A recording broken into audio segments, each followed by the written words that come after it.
โดยออกมาอืเปิดมใจเพื่อหาคนมาเลี้ยงลูกซอยก็ว่าแม่นเนาะอือ๋อมในการที่น้องออกมาเปิดใจนี่ได้จำกัดอยู่บ่อายุของผู้บ่าวน้องล่ะก็มีคิดอยู่คิดเอาอายุส่ำใดก็ประมาณ50-60นี่มั้งเออเป็นหยังคือต้องเลือกเอาอายุ50-60ใหญ่อืก็มมันเคยได้อายุน้อยแล้วมันบ่โอเคอะ อ๋อ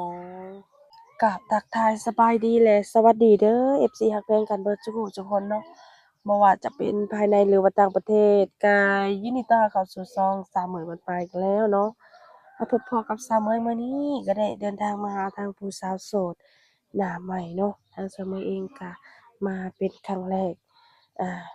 ทางสาวเหมยเองก็สิขออนุญาตเข้าไปทักทายน้องเพิ่นก่อนเด้อเนาะมื้อนี้ก็เป็น อะมื้อ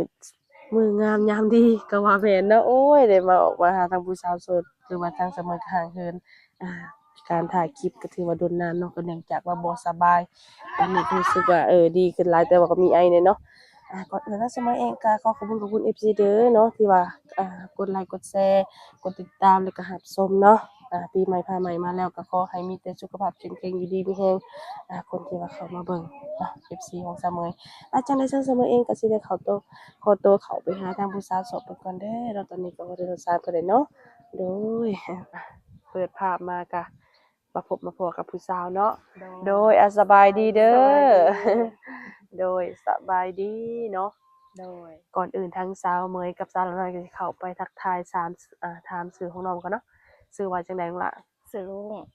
ชื่อน้องลุงโดยอายุจักปีแล้วอายุ22ปีโอ้อายุ22ปีอืมอืม อยากสิถามว่าที่ผ่านมาน้องหละเคยสร้างครอบครัวบ่โดยเคยโอ้เคยสร้างครอบครัวโอ้อายุ22ปีเพิ่นเคยสร้างครอบครัวมาแล้วแต่ว่าโดยมีลูกนำกันบ่น้องหละโดยมีผู้หนึ่งอ๋อมีคนหนึ่งผู้หญิงหรือผู้ชายผู้ชายอ๋อมีผู้ชายเพิ่นจักปีแล้วเปิดปีปลายแล้วโอ้ปีปลายเลิกกันนี่ประมาณอยู่2ปีหรือปีปลายบ่แม่โอ้เลิกกัน2 ปีตั้งแต่ตั้งท้องพู้นแหละอืมแยกย้ายกันตั้งท้องก็คือแยกย้ายกันเลยแม่นเป็นหยังน้องหละเขาไปเอาคนใหม่เออ อืมน้องอยากขอถามเนาะน้องตั้งท้องจักเดือนเขาจังไป4 เดือนสิเข้า5 เดือนอืมอยู่นำกันอยู่กับแม่เขาแหละ แต่ว่าเขาไปเฮ็ดเวียกแล้วก็เขาไปพ้อคนใหม่ก็เลยอย่าอย่าห่างกันซะปโดกยตินี่ผู้หญิงถือผ้าเนาะอีกมุมมองหนึ่งผู้หญิงถือผ้านี่ตอนถือผ้านี่เขาเจ้าสิบ่ให้เลิกกันเด็ดขาดแม่นบ่ซะล่ะน้อย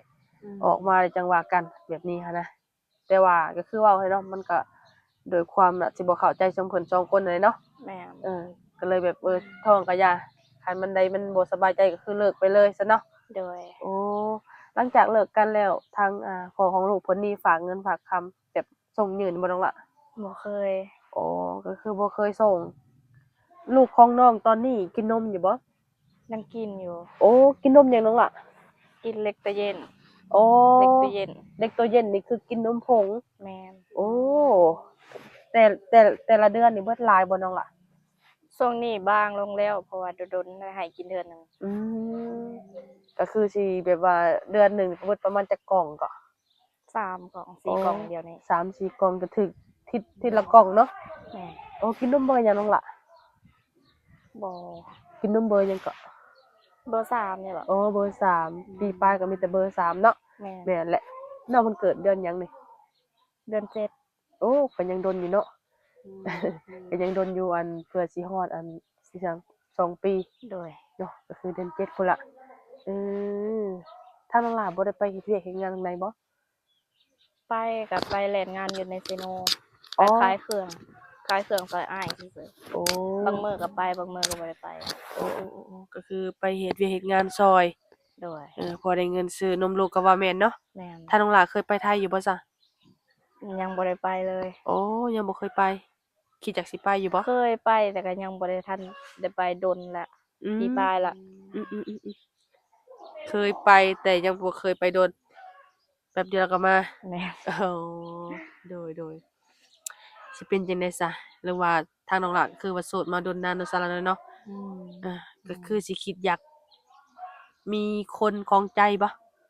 คิดอยู่ เออก็คือสิออกมาเปิดใจเนาะ โดยออกมาเปิดใจ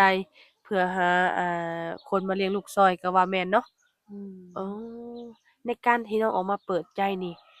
ได้จำกัดอยู่บ่อายุของผู้บ่าวน้องล่ะก็มีคิดอยู่คิดเอาอายุส่ำใดก็ประมาณ50-60นี่มั้งเออเป็นหยังคือต้องเลือกเอาอายุใหญ่ก็อืมมันเคยได้อายุน้อยแล้วมันบ่โอเคอะ อ๋ออายุน้อยมันสิบ่โอเคคันเป็นโสดรอบนี้หรือว่าถ้ามีคู่ครองบัดนี้ก็คือสิเอาอายุใหญ่กว่าหลายกว่าแม่นแบบหนึ่งมาเพิ่นมีประสบการณ์จังว่าเนาะอืมก็ถือว่าโอเคอยู่ได้โดยในการที่แบบว่าสมมุติว่ามันแบบว่าคือทางเจ้านี่ห่างกันหลายกับเพิ่นเนาะเจ้า22ส่วนในเอาผู้บ่าวอายุประมาณ4-50โอ้มันสิบ่ห่างกันแรงบ่สิคุยได้บ่ร่วมได้บ่น้องล่ะร่วมได้อ๋อก็คุยได้ร่วมได้เบิ่งโดเนาะยบางทีใหญ่แต่แบบเรายังบ่เคยลองจักเทื่อในการที่คุยกับคนผู้อายุใหญ่เนาะแม่นหนุ่มสูงวัยก็ว่าแม่นนั่นแหละเนาะโดยลองเปิดใจเบิ่งเผื่ออาจสิพ้อคนที่ว่าดีเนาะถ้าในการที่พ้อคนที่ว่าดีหรือว่าเพิ่นรักมักเราแล้วและเพิ่นอยากมาขอมาแต่งเจ้าได้น้องล่ะพร้อมอยู่บ่ซะได้พร้อมบ่พร้อมในการที่ว่าร่วมกันนี่ใช้เวลาดนบ่ก็บ่โดนประมาณจักเดือถ้านว่าเราเข้าใจกันคุยกันตรงปากตรงคอก็มันก็อาจสิไวกว่ากำหนดก็ได้อ๋ออือ้อมๆเฮาให้จำกัดแบบเป็นเดือนบ่ได้เนาะโดยขึ้นอยู่กับคนสอขึ้นงคนคุยอยู่กันกับว่าคนสองคนเราคุยกันอืมถ้าว่าเข้าใจกันไวก็ก็รู้จักกันไวรู้จักกันดีขึ้นหั้นนะอือืมมโดยแม่นแหละก็คือความสั่งเนาะแม่นโดยอืมแต่เพิ่นก็โอเคอยู่คือแบบว่ารุ่น50-60นี่คือน้องสิเอาได้แท้ๆบ่น้องล่ะโดยสิบ่ตัวบ่ต้มเพิ่นบ่บ่ในการที่ว่าน้องคุยอายุหลายนี่น่ะเพิ่นอาจจะถามบ่ได้ได้2ปี3ปีแบบนี้หั้นนะอยู่ในระหว่าง5เดือนหรือ5ปีหนึ่งแบบนี้นะโดยก็คือน้องก็พร้อมเนาะในการสร้างครอบครัวเนาะโดยอืมคือแบบว่าในการอบรมผู้บ่าวนะน้องล่ะคือน้องนี่มักผู้บ่าวแบบใดมีสเปกอยู่บ่บ่ได้หาเลือกว่าสเปกอืแบบใดมได้เบิดได้เบิดขอแต่เนาะว่าคุยแล้วเข้าใจกันก็พออืมโดยพอห่างความหมายคือการก็ล่มได้เนาะโดยได้ อืมในการสร้างครอบครัวน้องไปอยู่นำสามีได้บ่จ๊ะได้ ได้อยู่เนาะไปสร้างไปสานำสามีได้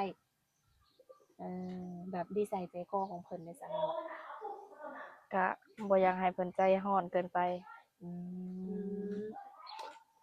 ใจร้อนนี่ถือว่าบ่มักแม่นบ่โดยโอ้เพราะว่ามันเคยมีมาแล้วแหละบ่อยากให้มีอีกอืมบ่อยากให้มันมีซ้ำเติมโดย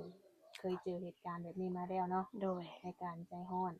คุยกันบ่เข้าใจกันแม่นอืมสูบแบบว่าเพิ่นสูบยากินเหล้ากินเบียร์แบบนี้เด้อจ้ะอันนี้ก็โดนๆไปเทื่อก็ได้อืแบบบ่อยากมให้ไปดุหั้นน่ะโดยบ่อยากให้ไปซุ่มแซวกับหมู่หลาย อืแม่นได้ย้านเพิ่นติดแบบนี้บ่ติดหมู่แม่นติดครูย้านเพิ่นติดหมู่ติดครูแหน่ย้านเพิ่นมีผู้สาวน้อยแหน่ เออ ก็มีหลายเนาะแม่นนะมีหลายกรณี โดยก็มีเหตุผลเนาะน้องน่ะเนาะกินได้เป็นบางครั้งบางคราวเนาะโดยบางทีกินจนลืมลูกลืมเมียก็มีเนาะ กินเลยบ่เออโดยคือแบบหน้าตาของเพิ่นก็บ่ได้จำกัดเนาะน้องล่ะคือน้องก็เป็นผู้เจ้าผู้งามเนาะบางคนเพิ่นก็อาจจะบ่กล้าจีบแหน่แต่ว่าคือทางน้องนี่อ่าเต็มร้อยอยู่แล้วในการที่ว่าหน้าตาอายุอิหยังเพิ่นนี่รับได้เบิดโดยโดยคันว่าเพิ่นอยากมาหาได้จ้ะน้องล่ะมาเยี่ยมมายามแบบนี้นะมาได้ยินดีต้อนรับ มาได้เนาะ โดย ปัจจุบันนี้ก็คือน้องก็ยังบ่ได้ไปเฮ็ดเวียกทางไกลเนาะ แม่น มีแต่ว่าอยู่ไปเฮ็ดอยู่แถวเซโนนี้แม่นบ่อืมก็พอได้ใช้ได้จ่ายแม่นบ่น้องล่ะ โดยพอได้ใช้อยู่ อืก็คือหาเงินเลี้ยงลูกเนาะแม่เลี้ยงเดี่ยว เป็นแนวใดความรู้สึกในการเลี้ยงลูกคนเดียว ก็เมื่อยรู้สึกเมื่อยอยู่ แต่ก็บ่เคยท้อ เมื่อยแต่บ่ท้อเนาะเพราะเพิ่นก็อีกมุมหนึงก็คือว่าเป็นกำลังใจของเฮาเนาะ แม่น โดยแล้วคือน้องมาแบบนี้ก็ไผสิเอาลูกนี่ลูก เอามานำ โอ้เอามานำคนใดลูกเนาะ อยู่ดินอยู่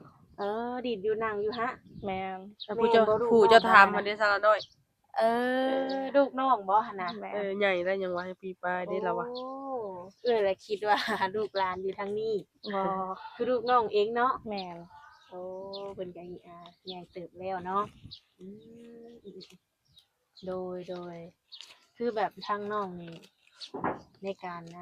สิสร้างครอบครัวตัวนี้นี่ได้วางแผนอนาคตไว้บ่น้องล่ะคิดไว้อยู่บ่ถ้ามีครอบครัวนี่อยากค้าขายหยังอยากเฮ็ดหยัง ก็อยากมีห้านเป็นของตัวเอง แบบค้าขายอิหยังก็ได้หั่นน่ะ คันเฮามีห้านเนาะ แม่นคันเฮามีห้านแบบเปิดเป็นของตัวเองค้าขายอิหยังก็ได้ โอ้โดยคือว่าเป็นอาชีพของเฮาเนาะ แม่น อืมค้าขายเครื่องขายของก็ว่ากันไปเนาะน้องล่ะ โดย ถ้าว่ามีครอบครัวใหม่เนาะแต่ว่าคือน้องกับสามีนี่คือตัดขาดกันเป็นที่เรียบร้อยแม่นบ่ โดยแม่น จะบ่มีการหึงหวงแม่นบ่ บ่มี อืมถ้าว่ามีใหม่นี่ก็คือบ่เป็นหยังเนาะคือว่าทางสามีน้องก็เพิ่นมีใหม่แล้วบ่ อันนี้ก็บ่ฮู้บ่ได้ติดต่อกันหลายปี เพิ่นก็บ่ได้ติดต่อมาหา บ่ อีก บ่เคยติดต่อหากันเลย ตั้งแต่เขามีคนใหม่แล้ว โอ้อืมแปลกเนาะแบบว่าเพิ่นบ่แบบห่วงใยลูกเจ้าของเนาะอืมบ่เป็นหยังเนาะน้องลูกนี่เก่งอยู่แล้ว โดย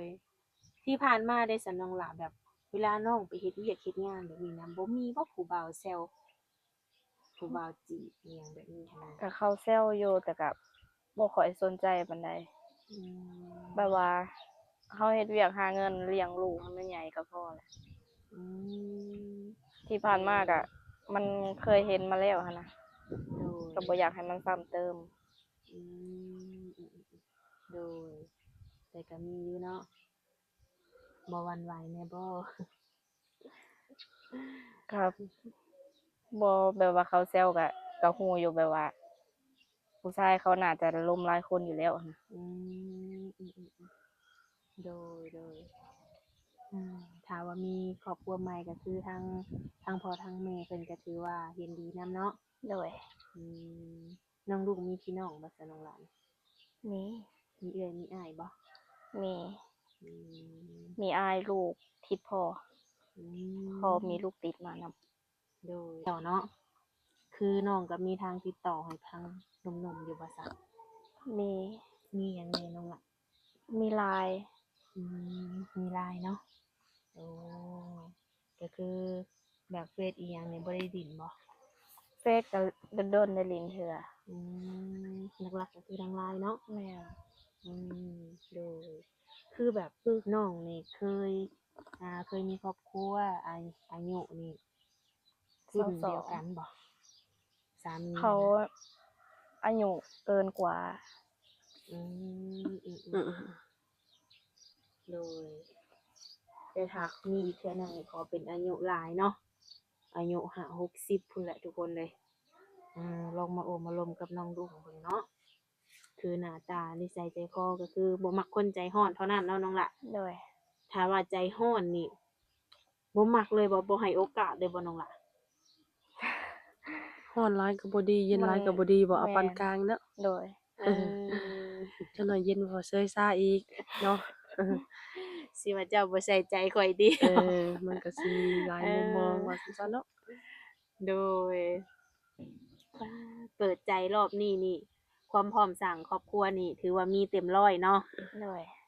ปกติก็คุยเก่งอยู่บ่น้องล่ะ ก็ น้องนะ ก็ ได้อยู่บ่ พอได้อยู่ ได้อยู่เนาะ โดย อืมในการอบรมผู้บ่าวนี่ก็ได้อยู่แล้วว่า เคยลมอยู่บ่ผู้บ่าวรุ่นใหญ่นี่นะ เคยลมอยู่ เคยลมอยู่เนาะเป็นแนวใดเท่าที่เคยมา ก็แบบมีเรื่องหยังก็มาเว้าสู่กันฟังกันเล่ารับฟังอิหยังทุกอย่าง ก็แบบ โดย เป็นผู้รับฟังที่ดีก็ว่าแม่นเนาะ โดย เดี๋ยวน้องต้องจำกัดบ่นี่ต้องเป็นคนลาวคนไทย คนลาวคนไทยก็ได้ อืมได้เบิดเนาะ โดย โดย ลาวไทยก็ได้ขอให้จิตใจดีเนาะขอให้จิตใจดีเมตตาว่าซั่นซะเนาะฮักแพงลูกเฮาว่าซั่นซะเนาะ โดย อืมโดย น้องรุ่งความสูงเท่าไหร่น้องล่ะ บ่ บ่ฮู้ บ่ ซ้ำ เคยแทกจักเทื่อ น้ำหนักเลยฮู้อยู่ว่าน้ำหนักนี่ น้ำหนักฮู้ เท่าไหร่น้องล่ะ 50 51 โอ้บ่ถือเพิ่นมีน้ำมีนวลขึ้นเนาะ คือดีงามเนาะ แม่น อืมโดยคนอาจกำลังจะมีความหักเลย ๆเนาะ ต่อไป โดยถ้าเกิดว่าร่วมกันนี้น้องหลากับแบบกราบวิดีโอคอลโทรอีหยังกับเพิ่นอยู่บ่ โดยได้ ได้อยู่เนาะและน้องนี่สะดวกคุยเวลาไหนน้องล่ะ ก็ถ้ามีเวลาก็แบบสิทักสิตอบ อืม ถ้าบ่มีก็สิบอกว่ามื้อนี้บ่มีเวลาเฮ็ดเวียกนั่นนี่ โดยก็สิบอกเพิ่นเองเนาะ แม่น บางคนทักมาบางคนใจร้อนเลยเนาะทักมาผู้สาวบ่ตอบก็โวยวายก็มี แม่ แต่ว่าคือน้องลุงคือสิบ่ผ่านเนาะแบบนี้ มีหลายกรณีเลย โดยเพราะว่าเราต้องเบิ่งให้ดีแม่นบ่น้องล่ะสิเอาไผมาเป็นพ่อของลูกเนาะต้องเบิ่งไหนคือมาหาก็ได้เนาะถ้าว่าเพิ่นชวนไปเที่ยวไปหยังได้ซะ ไปได้ ไปได้เนาะโดยมื้อนี้กินข้าวเช้าแล้วมื้อนี้ ยัง โอ้จังพอเป็นจังหุ่นหน่อยนะซะมื้อ ยังบ่ทันกินอยู่ ยังบ่ทันกิน เป็นไดยังบ่มีเวลาหรือบ่อยากนี่ มันบ่อยาก โอ้ บางเทื่อก็หากินบัดเดียวคาบแรงแล้ว บ่ว่าเช้าบ่กินเที่ยงบ่กินถ้ากินตอนแลง บางมื้อก็กินตอนเช้าตอนเที่ยงบ่กินตอนแลงก็บ่กิน บ่อยากบ่น้องล่ะ มันบ่รู้สึกอยาก บอกเคล็ดลับสาวหลาน้อยน้องล่ะ บอกเคล็ดลับในตัวนี้สาวหลาน้อยสนใจเย้